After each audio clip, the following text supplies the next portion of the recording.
Hey, I'm Vigil. The date is 6/30/2022. The time is 20:49. Um,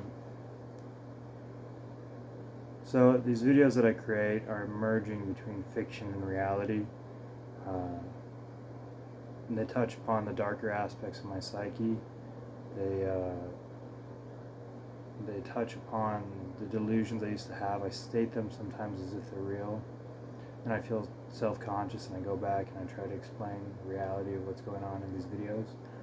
It's called pseudo-fiction, or it's the merger between fiction and reality to blur the lines and make it kind of impossible to know what's real and what's not.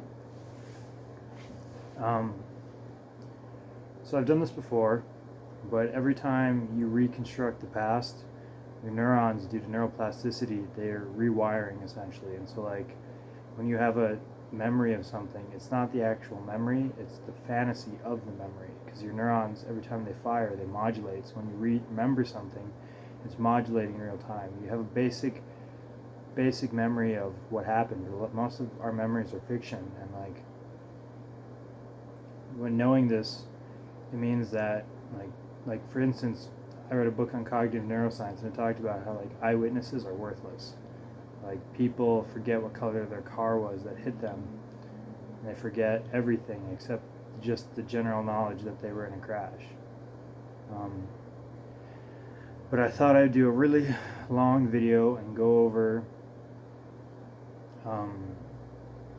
who I am, how I got here, who I am trying to become, and without incriminating anybody or blaming anyone or trying to assign fault or say it was all terrible or all good or all bad or whatever. I'm not going to do that. And recognize that this is the fantasies of who I was and what happened, not the direct memories, because neuroplasticity says, basic cognitive neuroscience, that you can't remember the past. So my name is DJ, and I've been called that since I was little.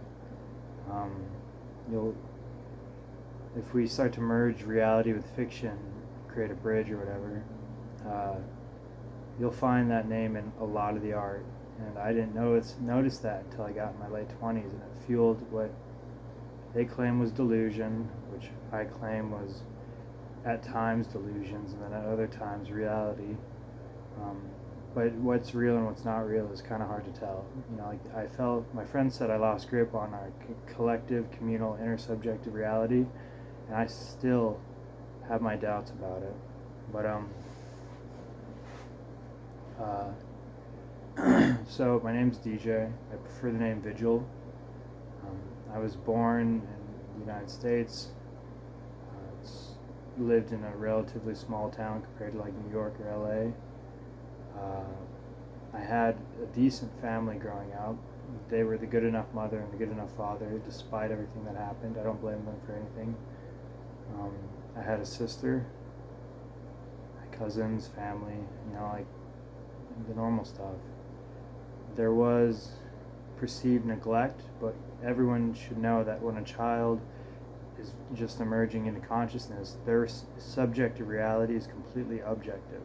So no matter how much affection I got, or how, Tokay talks about, they held you up, the prologue to the tale that you're spinning, they held you up, at times, yeah, and at times I felt extremely isolated and neglected, but that was from what I'm told was unintentional comments that really stuck with me and damaged me for a very long time. But my parents divorced when I was very young. It was a bloody divorce. I went back and forth sporadically to other sides of the town every 3 days, and then 4 days, and then 5 days, and then 4 days, and then, without any real set schedule. It was modulating constantly. My family was, the two families that I grew up in were isolated from each other, and I was the interaction between the two of them. And I passed messages, and after I got older, I started to edit the messages and lie about it, because I knew that they were trying to screw each other over, either intentionally or just unintentionally. The housing, or my parenting style, the parenting styles that were used on me were complete opposites. and like my dad was kind of authoritarian, arbitrary. He was really a dude of whims. Like he's not a dumb person at all. He's not a bad person at all. But he moves on whims. Like he gets an idea to do something, he quickly does it, and usually does. He sometimes succeeds and sometimes fails. He's an engineer, but he's more authoritarian and like arbitrary authoritarian. And he he's a humorist. He finds humor in things, I guess. I'm glad I inherited that. I think humor is an essential for sublimination and levity. He had his own bipolar issues. He's never been diagnosed, but he's not a bad person at all. I'm told that the memories I have are falsehoods, like regarding certain events. I don't know anymore. I don't really care anymore. I used to, and it used to deeply disturb me. But as unhealthy as it is, I have to recognize that I will never know what happened, or what didn't happen, or what was just dream and imagination, child fantasy, and like that's hard to cope with, mostly because if I'm wrong, then I feel shame regarding even having the memories. If I'm right, it confuses things for me. But my mom was laissez-faire, like no rules, just be smart. Like don't do something stupid. And like there was not a lot of punishment on my mom's side, more along the lines of like you disappointed me, and like that fucking sucks to hear from my mom. My family didn't have a lot of money when I was little, but they provided a lot for me, probably more than they should have. Then some basic aspects of my psychology. My mother was depressive and she was very sick when I was little, so like no matter how much attention she tried to give me, a child picks up when their mother is depressed, and it causes emotional attachment disorders. And like my father was authoritarian, kind of yelled a lot, had a temper, didn't perceive what he was doing most of the time, like emotionally to me. And so I was a really emotional child, and I was a sensitive child, as they say. I have had this internal battle between good and evil in me since I was little, and it's still there. It's just grown darker because of the realities that I lived in, and like I don't condone evil. I don't think like child abuse, torturing people, like all the horrible shit that happens in the world, which I was unfortunately later in life exposed to it in a reality narrative that made me feel responsible for other people's actions. And so like when my Tourette's kicks up, and I have low-grade Tourette's, when it kicks up, I start talking these narrations that are just horrid to hear. And like it's the reality that I lived in. It was horrible, but anyway, so as a kid, I had a sister. My sister loved me a whole bunch until she had her teenage years, and then she just became Theophilia, and like she didn't want to be around me, and she felt resentment towards me, and like later in life that left her, and she tried to repair the relationship, and we're still working on it. But so as a kid, I was emotional. I started developing body dysmorphia regarding my size of my body, like all of it, like my penis, my weight, my looks, and I developed body dysmorphia. I was with somebody and they made a comment. I was far too young, but they made a comment about like my body size, and like they made a joke out of it, and that really fucked with me. That gave me body dysmorphia, and I hallucinate my body size and what I look like still, and like my voice, and like it would compound throughout my life into paranoid delusions, which were associated with the belief that I was being persecuted and whatnot. And but so I had a good childhood. I wouldn't change my childhood for anything, despite everything, despite the gripping loneliness, the feeling of unworthiness, the isolation, because there was really bright spots in my childhood, and I forget that they talk in cognitive neuroscience how the past has like a nostalgia to it. But at the same time, I think that your trauma grows stronger over time if you don't address it. But some of this is going to be a little humiliating and shameful, and as Haley Williams says in one of her songs, they're going to slip on their guts. You know, like, I'm already being targeted in my belief perception. You know, like, come on, like, my arm was moved automatically before the fire. But at a young age, I learned how to lie really, really well. And, like, I kept lying because I had to. I protected my mom from my dad and my dad from my mom. I got through school, severe ADHD and aversion to organized focus.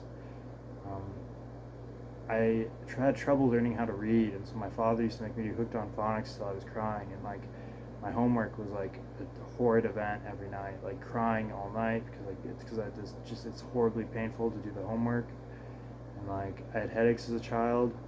I remember one of my brightest memories is my mother holding me in the bathroom. I'm really young. She's holding me in her arms. There's a bathroom light on, like a night light, and that's the only light. She's humming to me, and I just feel completely like embraced while I'm in just this agonizing pain.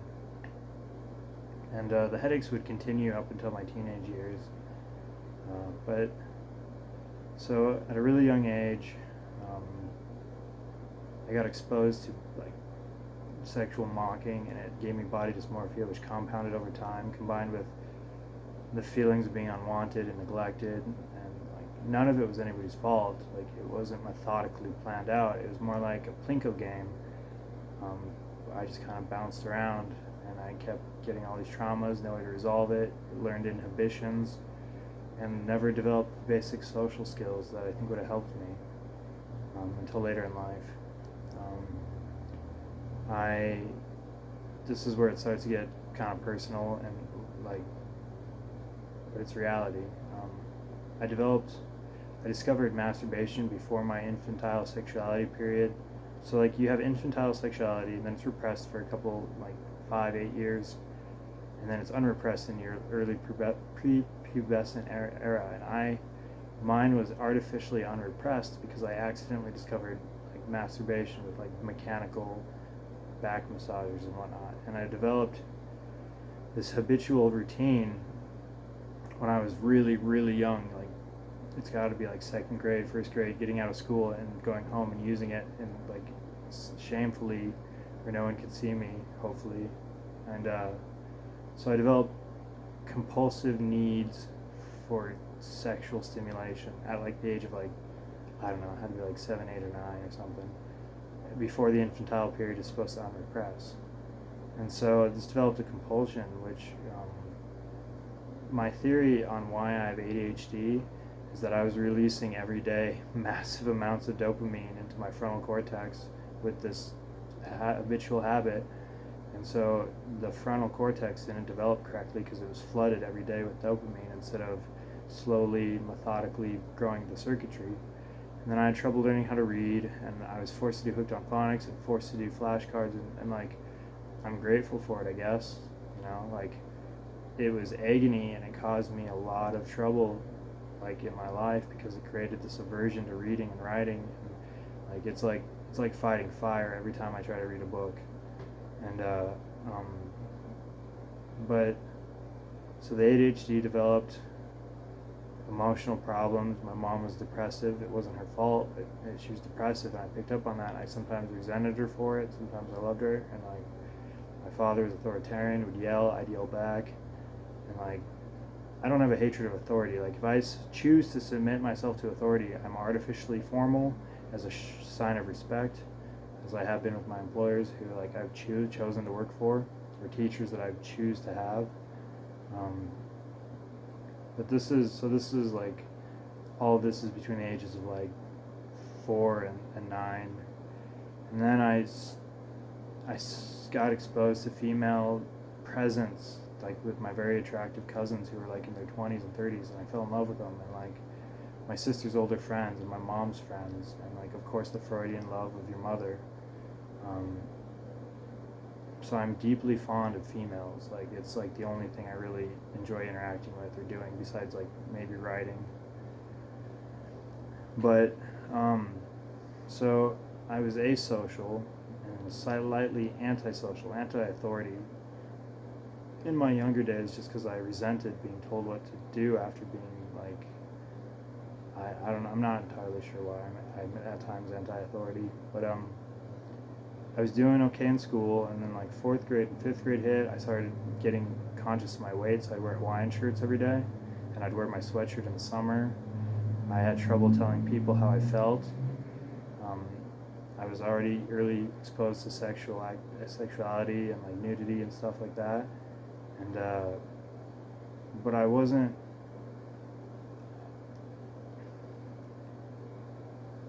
At times I was unhappy, but I don't want to change any of it, if that makes sense. Maybe it's the theory of better the devil you know, I'm not really sure. But I keep hearing that inhibition voice of Haley Williams saying, you're going to slip on this. But who knows? I mean, it's not like we're all... Never mind. Anyways, so at the early age of like third grade or something, I developed social phobias. I started to have extreme pain in my heart, like distress, like when I was like really young, laying on the couch. I started avoiding social activities. I started feeling that like I was a social pariah or the black sheep.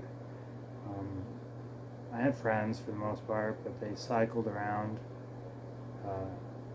And then I went to Bible study at the age of 12. I was baptized with the Spirit, cried, and I left the religion, and like without really knowing what had happened. You know, like I was baptized and then I didn't go to church, and so I never got the lessons. My mom's spiritual but not Christian.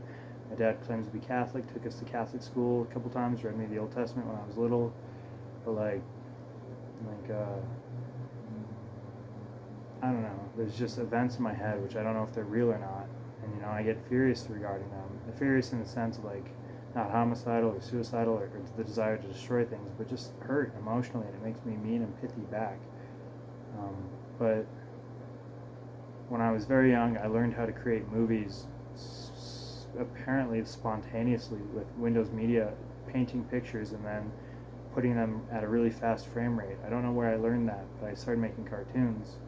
And I thought I'd become like a skit writer or a comedian or a cook, or you know, like I had all these various dreams. But I also escaped into fantasy constantly, and I was a video game player. I surfed the internet compulsively since I was young. I watched a lot of TV and a lot of movies, and from what I understand, my mom didn't have a lot of money when I was very young, so she'd rent movies on the weekend, and I would just spend the whole weekend watching movies. It was awesome. I love Hollywood. I had friends off and on.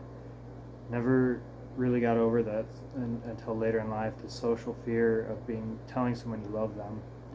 So like one of my friends said, when I said I love him, I said I love you when we were like 23 or 22, and we'd been friends since like the kindergarten or first grade. And he said, that's the first time you've ever said that to me. And I was like, I didn't realize that.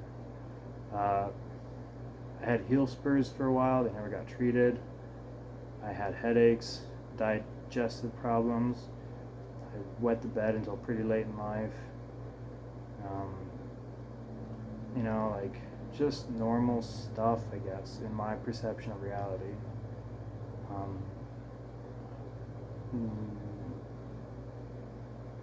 I fell in and out of love constantly.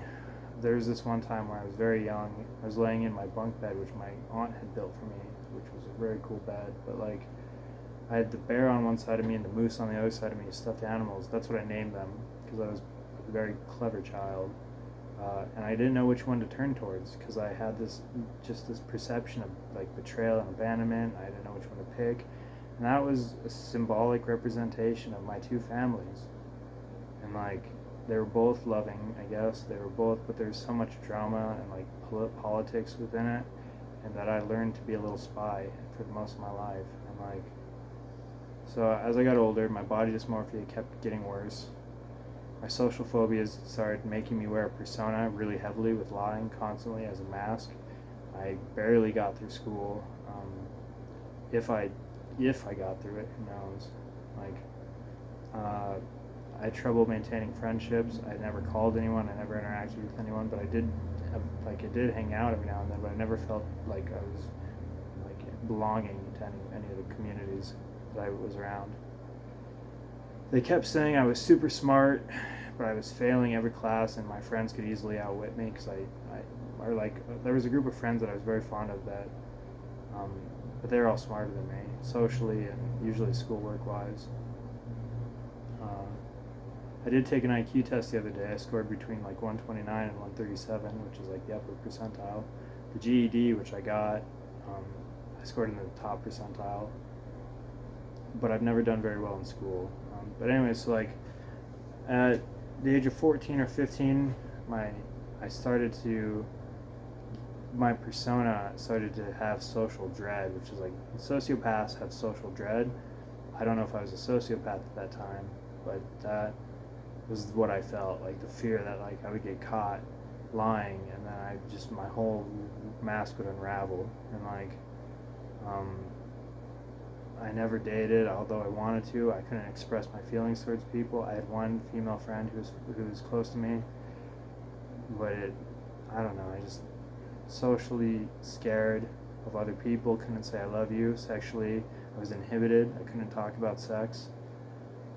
I had body size dysmorphia problems. I was out of shape, always constantly fearing like just being humiliated, like Scotty doesn't know, which really fucked me up mentally and emotionally when I heard it. And so 15 I dropped out, or 16 I dropped out of school. I was in 10th grade. I did nothing for a year, and it was a really awesome year. No one talked to me, no one interacted with me, all my friends disappeared, and it was the happiest period of my life for the most part. I remember they started prescribing me Adderall. I started reading Wikipedia, I started reading about the singularity, and I kept thinking I'd build AI robots, and it was all fantasy, I guess, because I never really worked very hard to learn any of the skill traits, because I had this aversion to reading, and I don't know, I was a shallow, they say schizophrenics are kind of shallow in their understanding of things, and I had the symptoms of schizophrenia. But anyway, so I went back to school. I was getting straight A's because I was finally on Adderall, but it had turned me, the isolation during the developmental period combined with the Adderall made me isolated emotionally. Like, I was autistic almost for like a long period of time, and I was delusional, and like, but I kept getting through everything, and then somehow I got the number of this chick who I was fond of when I dropped out, and she was in college, and she said, I told her I'm bored with school, and she said you should just go to college. So I dropped out that week, got my GED in like a month, and I was in college within 2 months. But I was 17, on Adderall, and I wasn't fully developed yet, like sexually, and there was just humiliation involved, and like shame, paranoia, and I felt like I was being watched all the time, like I have most of my life. Like I have thought most of my life that I was being watched, and so the body dysmorphia actualized in like this horrible social humiliation, and like I thought I was being gang stalked, and the classes were easy, like I didn't have to study or do any of the work, and I could still pass the tests. I stopped using Adderall towards the end of it, so I wasn't able to focus. Like I had bottles of Adderall that I wasn't using. And like, then my world was living hell. And then all of a sudden, so when I was 15, I was hanging out at this house or like 16 when I dropped out, and this voice started screaming in my head, like it was like the audible voice just screaming. And then I started having these weird blackouts where like I would smoke weed and I would black out for 20 minutes, not do anything, just lay flat on the floor. And I started having weird hallucinations of like surfing the internet when I was asleep, and like, but then I went to college. In college, I was incapacitated doing my habitual routine, which I have to do to feel okay, which is just like, it's gross to most people, but like masturbation, because of the early exposure to it as a child, and um, like so like I was just kind of half awake, drugged, incapacitated, and like this voice started telling me like stuff about my soul and selling it, and like I didn't understand what was going on, and it told me to say something out loud, so I obeyed it like a command. And then it went away. I woke up, and then I felt I was being watched. I started getting paranoid like schizophrenics do, but no one would acknowledge it ever. And like then it went away, and so I went home, and I spent the summer uh, just kind of thinking about stuff. I went back to school the next year. I was in my own apartment instead of dorms, and I had severe social phobia. I couldn't talk because I felt like I couldn't be heard. I was just, it was horrid, and like, but my grandmother passed away on Christmas, roughly. I think it was Christmas. She was a woman who had raised me like my mother. She lived. We lived with her when my parents divorced and kept living there. So she was like a second mother. I lived with her for 12 years or something, and she passed away. And I wasn't there because I got pushed out by my uncle. But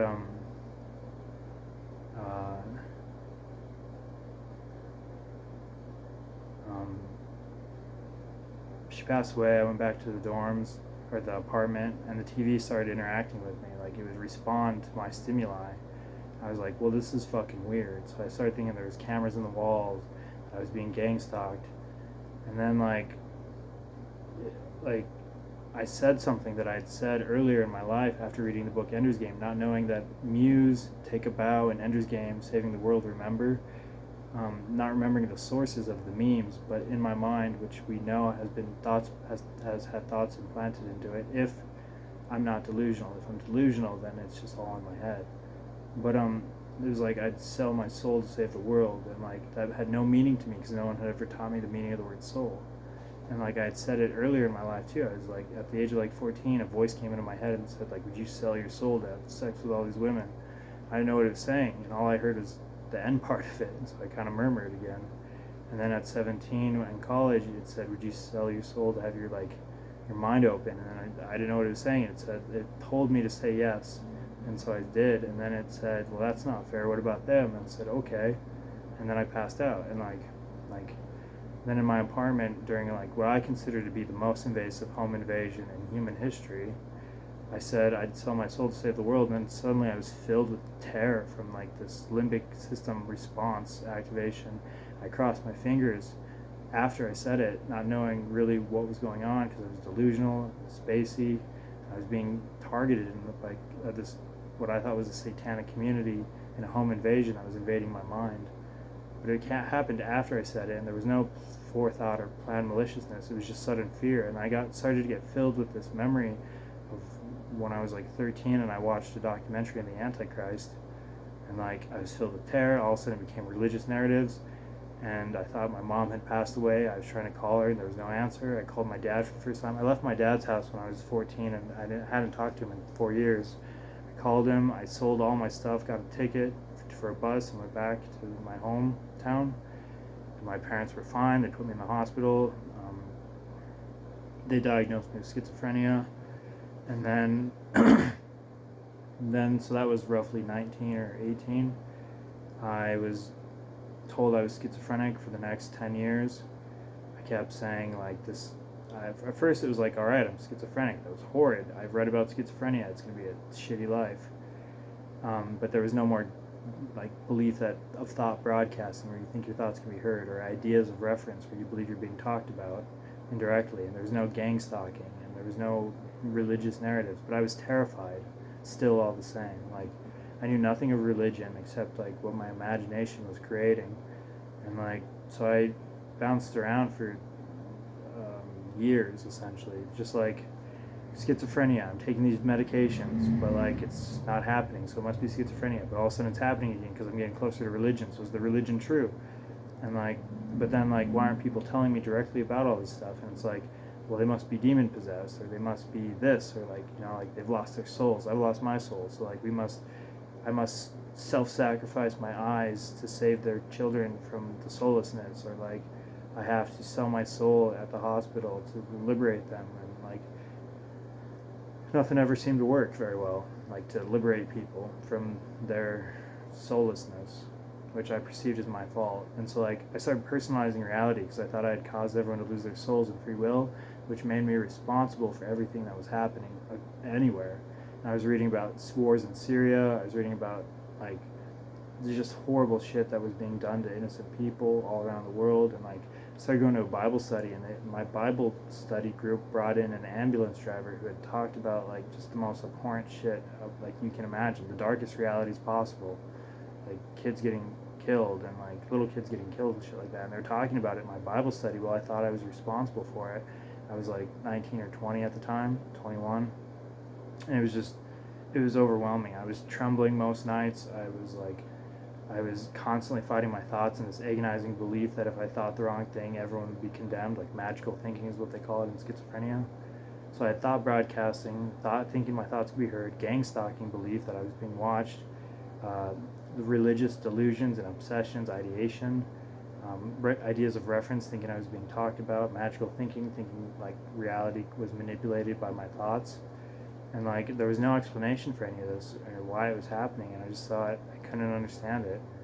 And then the only people who would acknowledge what was going on was like people on TV eventually, like, or the internet and interviews and in the music and the art. And like my family would never acknowledge any of it, but I could see it again because it's like it subsided and then it came back. And like I understand the narrative of schizophrenia.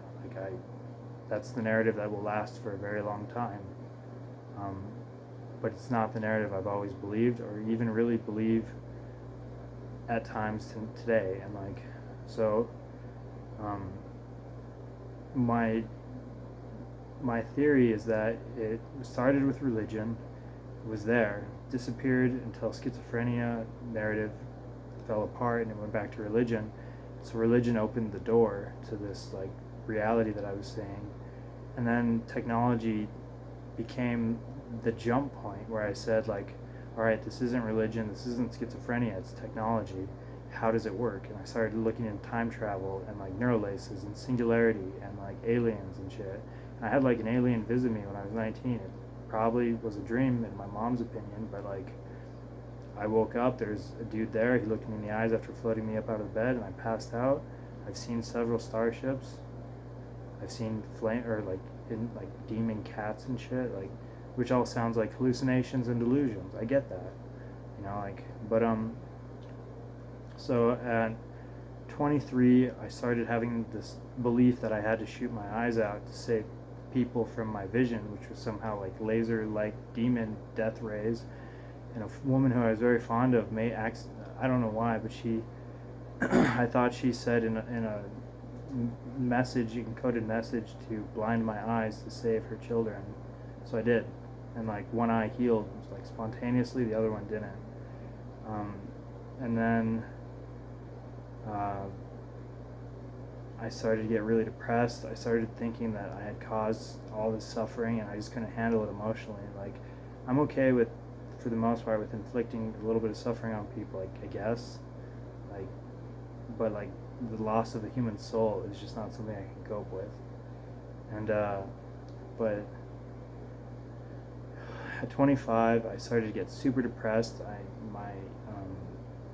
I was just like, it was overwhelming. It was like, I can't keep doing this. So I tried overdosing a week before the fire when I tried to self-immolate and by setting my bed on fire and burning with it, which failed. So I got charged with arson. I went to jail. I was in isolation for a year, went batshit insane, went to a hospital for 3 or 4 years, kind of healed, but not emotionally. And then I got moved to a group home, and I'm just slowly working through the system. I've discovered that it was body dysmorphia that was causing my disordered and delusional thinking, not schizophrenia. So I treated it with extreme exposure therapy, which is, like, it's whatever. It cleared up my disordered thinking, my paranoia, and my belief systems just to be seen naked, without any pretense. I still have phobias that, like, it's being manipulated and, like, my body size is being lied about, and I'm being isolated because of it, and all this other shit, and like this, I don't know. And I still get really upset about the beliefs that my mind is being read. I consider it a form of rape, and like gang stalking by a community that I kind of abhor, which I think framed me and denied me a trial. And like, I ruminate about the child abuse that I perceive in my mind as my memories, and like the child abuse that like the ambulance driver talked about, like the killing of a kid. Like it's just, I ruminate when I'm like super in distress. I ruminate on these things because they were so prevalent in my life for so many years. I'd never done anything that was evil to any kid, or I'd never killed anyone, I'd never tortured or raped or anyone, but like just the belief that I'd caused them to lose their souls, and then that they had done those things because of it made me responsible. And like, it was horrible to bear. And then like, I feel since I was little, like Marvin I Love You, the song was played in my head, like, and like them laying on the couch just in agony emotionally, being isolated most of my life, developing the autistic streaks that come and go. It's like a mode that turns on when I'm really distressed. All of this taken out of context when I talk seems really bad, but I'm not talking about actually hurting people. I'm just trying to process this PTSD. So what I was saying is, my delusions and disordered thinking were caused by body dysmorphia, which through extreme exposure therapy, which it's whatever. My penis size is what it is, and my body is what it is. Now that I've come to acceptance with it, like, disordered thinking is gone, but I still have ADHD, which makes it hard to process my emotions and do organized learning. I have OCD from childhood, the compulsive self-stimulation that started early and is like a part of my daily ritual because of it started in early childhood, and I feel wrong when I don't do it. And then I have PTSD from compounding trauma over the course of 15 years. When I started being threatened with being tortured in hellfire forever, and like my family was being threatened with it too, and like 6 billion people had died, but in a death worse than death. And like, I had been so traumatized and shit that I have complex trauma, or complex PTSD, which causes rumination and anger, and like, I forget sometimes that it's in the past, that all this stuff. I forget that like the religious narrative isn't true, that I didn't cause any of these things, or that like, and then my memories have been warped from just psychological torture. And like, so like, my mom, who's a fantastic mom, becomes like this evil witch, and like I get all upset because it's like all the good things that happen were really just enabling the bad. And my dad becomes this evil person, and my sister becomes this evil person. I don't want to harm them, but I don't want to be harmed by them. And so I ruminate in my head, and like, the darkest realities that you can imagine I lived in, though they were just in my head. Like a child, subjective reality is objective reality. And like, I know that they're going to say, well, stop acting like a child, but it's my cognitive neuroscience chemistry from being targeted and tortured by music. And like, so now I have 3 belief systems. 1 is I'm schizophrenic. 2 is that a religious narrative, which is just horrid, exists. And then 3, it's technology, and like time travel paradoxes, like the grandfather paradox, prevents people from talking about things that they've seen in the future because the timeline is non-rewritable. So if you say anything, it'll change the future, so you never saw it, so you can't say anything. So they have to talk in C or code and stuff, which I wasn't able to crack until I was in isolation. And like I had a vision of a wheel within a wheel when I was 14 after watching a show on relativity. I created a company. I was going to create a company called Hole in the Wall Productions for my little short movie clips. My name is in all the art. My life story seems to be in the art in chopped up pieces spread around. I seem to at times communicate with people through time and space. Like, seems like my mind is being read at times. You know, like, there's 3 narratives that can explain this, and I understand why they would use a religious narrative. Schizophrenia, I was already entering into it, but it's for reasons that are clear to me that are artificially designed. The religious narrative, it was sarcastic, like, do you want to sell your soul? That's not fair. Like, sarcastic voices making it seem trivial, when I really think about it, if I was the first person to solve these paradoxes and create the technology and whatnot, then it's only because I was attacked with a religious narrative, which then jumped to technology. If they had started with a technological narrative, I never would have solved the paradoxes, so then it couldn't have happened, because it would have created a paradox. But that's technological belief systems. Whatever your belief system, religion, that I'm crazy, or that it's technology, it's one of those three, or it's the unknown unknown, which I haven't fathomed yet. A pre-rendered reality script in an experience machine in the year 3000, something like that, Matrix reality. But so like I don't condone hurting people. I'm not violent. I'm not suicidal. And when I talk, sometimes I'm fading syntax and semantics into this this inability to hold it firmly into my mind everything I'm saying right now.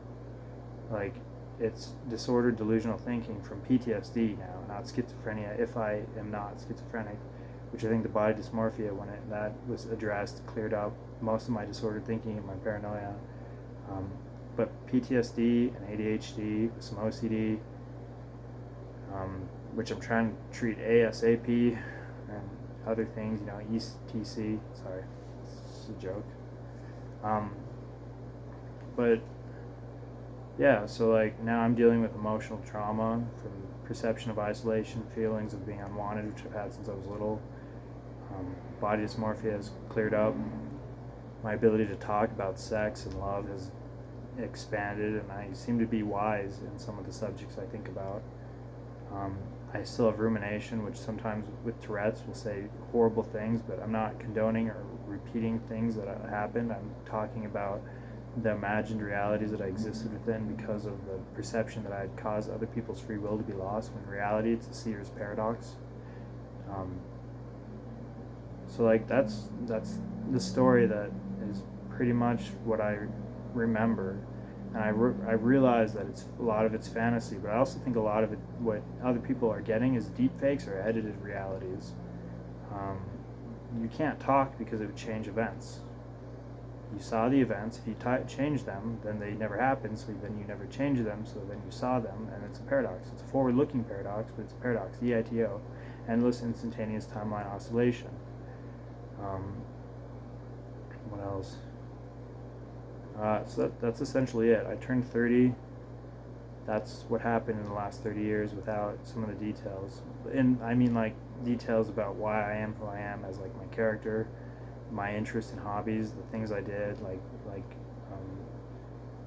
for instance, dressing up in a frog outfit to read stories to kids when I was a young teen, or like dressing up as a pig to read If You Give a Pig a Pancake, which is the story of American politicians. If you give a pig a pancake, he'll ask for some syrup. If you give him some syrup, he'll ask for some butter. If you allow them to have a COVID vaccination program, they'll ask for the mark of the beast, sort of thing.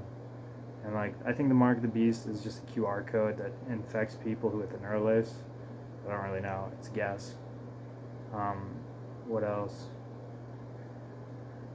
I think that nanorobotics, self-replicating quantum nanorobotics, has been passed around, and it creates like this Neuralace, which is the spirit, which is blasphemy. But I don't really know. Like, either I'm the evilest person to have ever existed, or I was just a great misdirect that created all of this technology, reverse engineering it using the religious narrative applied to a technological reality, or I'm a schizophrenic, or I'm in a matrix. I don't condone violence against anyone, especially kids. I think pedophilia is disgusting, and like, the problem that I have with those things is that other people did them when I thought I was responsible for other people's actions, and so I experienced it as if I had caused all this suffering, and it led to multiple suicide attempts, and then eventually the fire, which I argue could have been remote controlled because my arm moved without me moving it right before the fire. And like, I don't know, man. This is mostly the whole story. Like, it'll change every time I talk about it with minute differences, different understandings. Reconstruction is what they call it in psychology. But I don't really respect the authority of anyone over me unless I choose to give it to them, and I haven't. And so I was tortured pretty heinously for a long time, and I don't know. Now I'm here, just trying to get through it, deciding what to do with my life if I get to do anything at all. Because like if I was framed, remote controlled, and ran through the system, and I'm being targeted, like I don't have much of a future, which is depressing. But I don't know. It would be cool for the real story to be heard, and this is my reconstruction of it. The best I can do right now with the memories I have, which many of them might be repressed. A lot of it might be fantasy because of the way the brain works. I'm severely traumatized, but that's my reality for right now. And when I say Tourette's horrible things, I'm not remembering them as events that I've seen or done. They're perceived belief that I'd caused the loss of free will of others to cause trauma to these people, which is just horrid because it makes me blame myself. When I am raging and ranting, it's PTSD, complex trauma. PTSD you get if you're in a threatening environment just once. Complex PTSD is if you're in it for years, and I was threatened with being tortured with hellfire forever, and I really believed it. I was thinking that people were being remote controlled and puppeted and shit, so I cut my eyes out to save them, because it took 8 months for me to do it. By the time they just kept like saying you have to do it, and I didn't know why, so I finally just did it. And the disordered thinking, which looks like schizophrenia, is just me trying to solve impossible riddles about time travel and shit, and like trying to solve the question of why and how does all this exist, which is impossible for me to figure out right now. And then there's the fear of being persecuted by the government, and like, because the government goes after people, they're not really that great of people, but so I hope this video explains all the illogical, out of context things that I've said over the past couple of videos, explains my behaviors at times, and I'll probably do another video like this in a year with a new reconstruction as I try to analyze and figure out to tell the story, essentially. But yeah, that's it.